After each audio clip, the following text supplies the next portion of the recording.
Everyone, welcome back to my channel. If you've been following along with me, you'll see that I've been bullet journaling for several months now with brand new themes each month.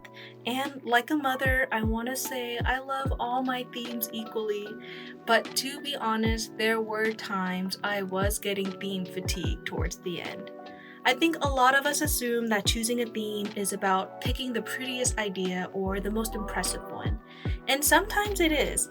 I'll admit I've had plenty of themes turn out that way before, but over time I realized that the themes I loved the most didn't start with visuals, they started with a feeling.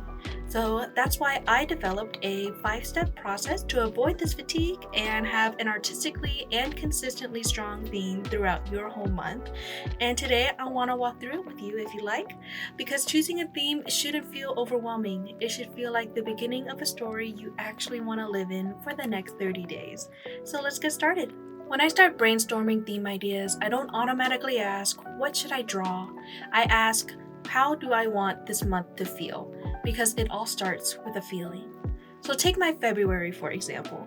I needed to just sit and think first about how I wanted my February to come across, visually and symbolically. Do I want playful, bold, comforting?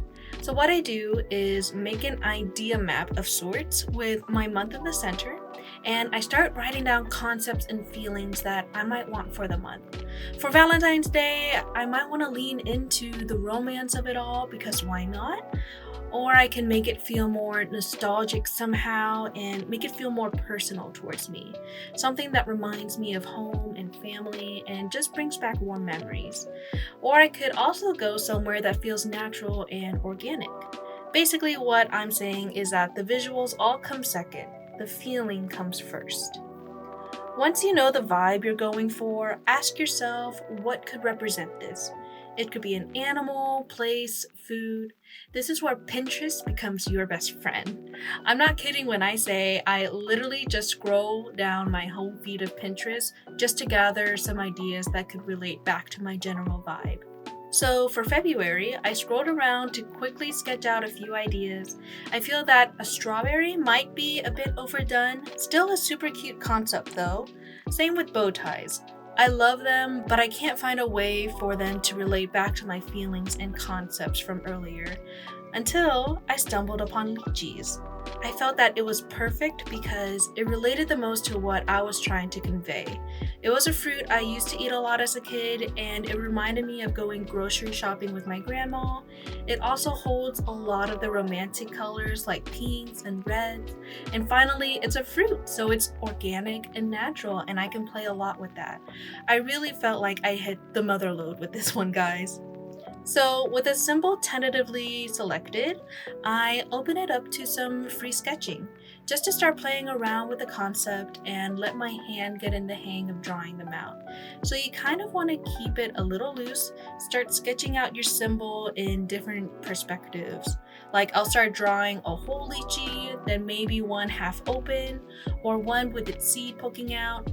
The point of this is to test its versatility. If it can work in various different ways, then it decreases your chance of the theme fatigue. Before I start designing layouts, I got to choose my colors. So I'm pretty lucky in the sense that I have a lot of colors to work with.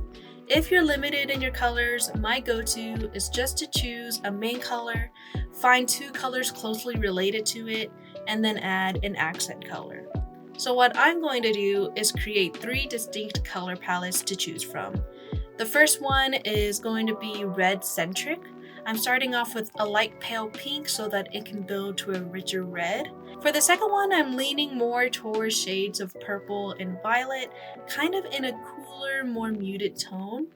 And for the third palette, this one is more focused around shades of pink, to kind of lean more towards the romantic tones of the theme if I wanted to. Looking at all these palettes together, I went with my gut and chose the first palette. Now for the next step, instead of planning the entire month at once, start with one page. This would typically be your cover page. Essentially, this page becomes my experiment, where I test out anything I want to figure out what works and what doesn't. Things like line thickness, composition, other design elements.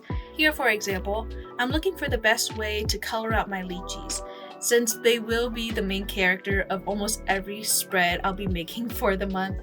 For the first one, I tested out a stippling effect, and I already know that this would kill my hand if I were to do this a million times.